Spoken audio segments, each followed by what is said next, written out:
Hey, it's Henry. I've been trading for 11 years, and in this video, I'm going to show you LEAP options and how to profit off of LEAP options, what they are, how to leverage them to get outsized returns, even in choppy markets like right now, how to manage risk on LEAP options, and some LEAP options that I'm playing for 2025. Because I respect your time, here is a quick summary of LEAP options and what I'm going to cover in this video. So, I plan to cover the significance of LEAP options, how to leverage them for your retirement portfolio, why an extended time horizon like a 1-year option is really beneficial, how to capture earnings over that 1-year period, the portfolio allocation that you should have, which for me is 5 to 10% in LEAP options. I'm also going to cover a protective LEAP option. I'm going to explain how to replace stocks with LEAP options, and then I'm going to wrap it up with some income generating opportunities.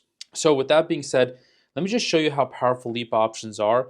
I do have a LEAP option right now on Google. I purchased a 155 call on Google, and currently it has a market value of $50,000, and I am up $24,000 on this position. That means that I only put up about $26,000 and I'm up about $24,000, which is a double on the position. You can actually see here that this was something that I'll cover at the end of this video, which was kind of like a poor man's covered call, which is just a LEAP option. And then I'm generating income on the LEAP option. I'll explain it to you step by step, but I just wanted to show you the power of this strategy because it is really, really strong. And I opened this position up about 3 months ago. And so far in 3 months, I've essentially doubled on this position. This is a great strategy to use on any stock where you see a lot of upside.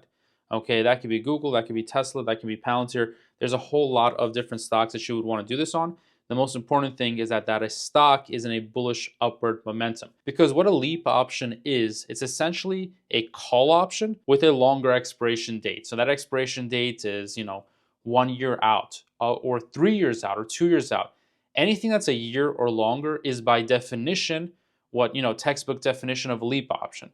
Now, me personally, I also consider a LEAP option to be, in that 9-month mark. That's a long-term option, okay? It's just a definition. So the important thing is that you pick a proper stock that's going up, and the LEAP option functions as is basically an upward call option, okay? It's capturing upside, okay? This is a great strategy to leverage in your retirement because LEAPs allow you to control a large position with a lot less capital, okay? So when you're buying stock, essentially it costs a lot of money. So if I were to buy, the amount of shares that I have here with Google, because I have 10 contracts at about, $150 per share where it used to be trading at when I purchased this call option, that would be $150,000. But instead of putting up $150,000, I put up around $20,000. So you can get, a benefit, a reduction in the capital that you put up by 70 or 80%. Okay, I'll show you an example right now on Tesla. Say that you want long exposure into Tesla. I personally like Tesla. And I think it's a great play for 2025, okay? I really like Tesla. Recently, it was at $380 per share. That was a phenomenal price. It was a great price. I do personally have Tesla at $218 per share. But look, let's say that you wanted to have exposure into Tesla and you wanted to buy a LEAP option. So again, a LEAP option is just simply a call option, and you're going to buy that for the future. So right here, 362 days, that's 1 year out, right? That's up into January of 2026. So if I were to buy an in-the-money option here, like the 350 right here has a really solid delta of 0.75. So you're going to get upside for a fraction of the cost. Versus, if you had to buy 100 shares of Tesla, you would essentially have to buy, 42 grand worth of Tesla. Whereas here, the cost would be about 14 grand. So the capital control that you get for the amount of money that you put up is far superior versus just buying outright shares. So by buying a LEAP option, you get to put up a fraction of the cost, which makes this a strong leveraged retirement strategy. But you also have to understand that you need to monitor the strategy properly and you have to have proper risk management. So let's talk about the portfolio allocation, okay? How much you should have in this position. So I personally recommend, I'm not a financial advisor or anything like that, but I personally would say that if I had $100,000 or more, I would be putting about 5 to 10% of my money in LEAP options. LEAP options, the beautiful part is they're not that much riskier than a stock itself, okay? The only riskier part is if the market comes down or if the stock that you bought a call leap option on goes down, then your position will also go down because this is a bullish strategy. So if the market is bearish, this is not going to be a good strategy to play. Now, it is a good strategy, I would say, to play earnings in multiple earnings. Okay, so whenever you buy a leap option, because it has 2, 3, 4 quarters worth of earnings, right? If it's 1 year out, you will capture in a lot of earnings throughout, the year, or 2 years, however long you're going out for a leap option. And this is really powerful because you know that in 2024, last year,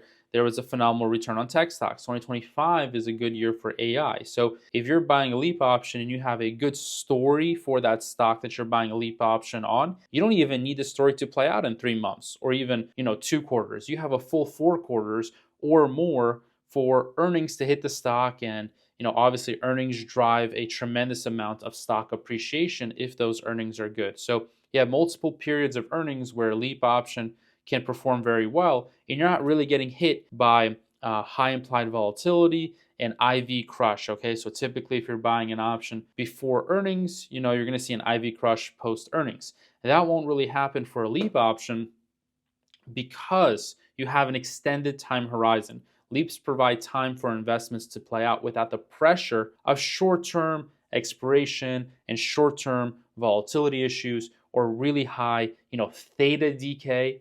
Theta is the options premium, okay? How much is decaying, all right? So when you look at theta and it says theta is 1, right? So let's take a look here. The theta here for Tesla is 0.13. But what this essentially means, since each option is 100 shares, this is essentially decaying by $13 a day. So if you buy this option, you're losing $13 per day in time value. So essentially the stock would have to go up and compensate you by about $13 a day, or 13 cents, because again, each option is 100 shares. So that's not that much, and I would say that's really reasonable because the time decay affects option premiums very little on a leap option. It's a very small amount, and because it's very small, you have a very big advantage if the stock ends up rising significantly in a short amount of time or a long period of time.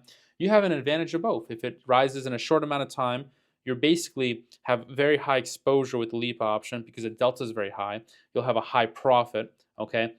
Now, if the stock rises over the long term, time decay will work against you. Of course, when you're buying options, it's going to be working against you. However, on a long-term basis, a lot can happen with the stock. So the stock can go up, $100, it can go up $200. That is kind of insane, but it could happen. I mean, Tesla could be 550, it could be 600. And if that is the case, then the leap option is going to be worth a lot because the delta is 0.75. So what that means is if Tesla stock were to go up by 100, then the option would rise by 75, okay? Because that delta is 0.75. That's the sensitivity that the option has to the stock. That's the relationship that they have. So Tesla goes up by 100, the option is going to go up by 75. If Tesla goes up by 200, then the option will go up by 150, okay? So if it did go up by 200, the stock would have to move, roughly 30, 40-ish percent, right?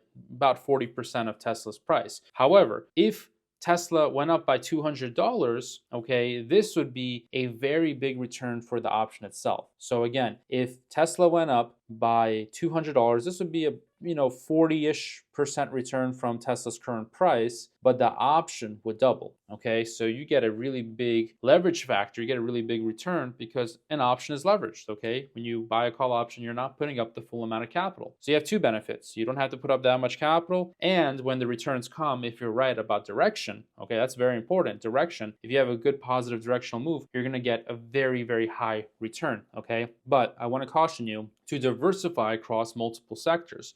Because when you're buying leap options, when I say 5 to 10%, when I talk about risk management, you don't want to just put in 5 or 10% in one position. So you would still want to go with 1% Tesla, 1% Nvidia, or 1% of whatever you choose, right? You do your own research on the stocks that you pick. Okay, that's what you're going to want to do in terms of asset allocation. You want to have 5 or 10 positions of just leap options, and that be a good part of your portfolio to give you that upside and to be a part of your retirement strategy, where this is a bullish strategy for you because the market does go up in most years. Okay, historically the market has performed very well, but I will say that let's say you have some tough times and there's some bearish times, you can also use LEAP options as a way to hedge and protect your portfolio.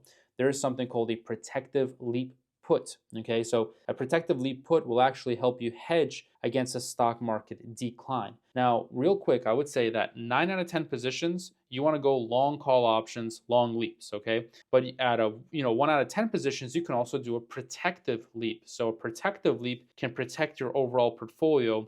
For example, we can go for a stock. I don't know why you would want to do this on Tesla, but let's just pretend that you're a Tesla bear. Let's say you're very bearish and for whatever reason, you believe, Tesla or whatever company will, significantly decline. So a protective LEAP put here would look like this. You would essentially buy a put option. So you can even buy one that's out of the money. Okay. You can buy a 1 year out 400 put here. Let's say that you really think the stock will crash. It'll go from, from the current price of Tesla 428 down to 300. Okay.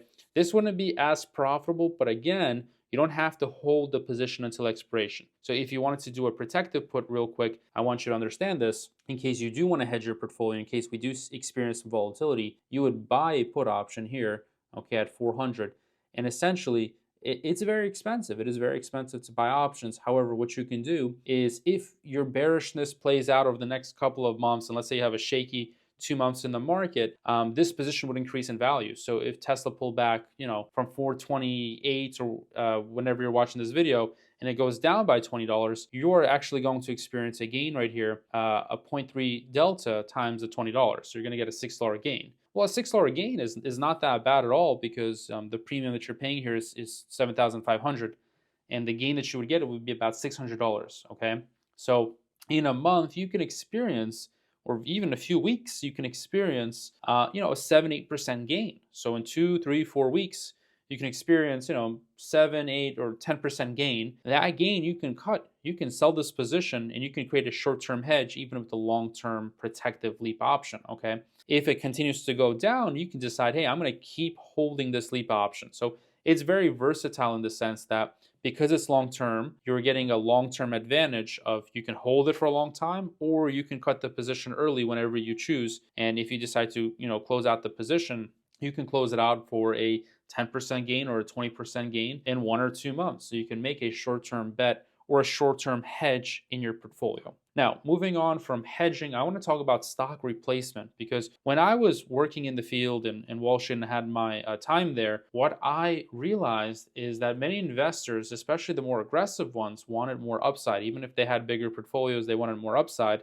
And I noticed that you can make LEAPS basically a stock replacement strategy. You don't have to have stock in your portfolio. Instead, your portfolio can be full of LEAPS. So you can use LEAPS to replace direct stock ownership, freeing up capital for other positions. So let's take an example you'll see on the screen right now.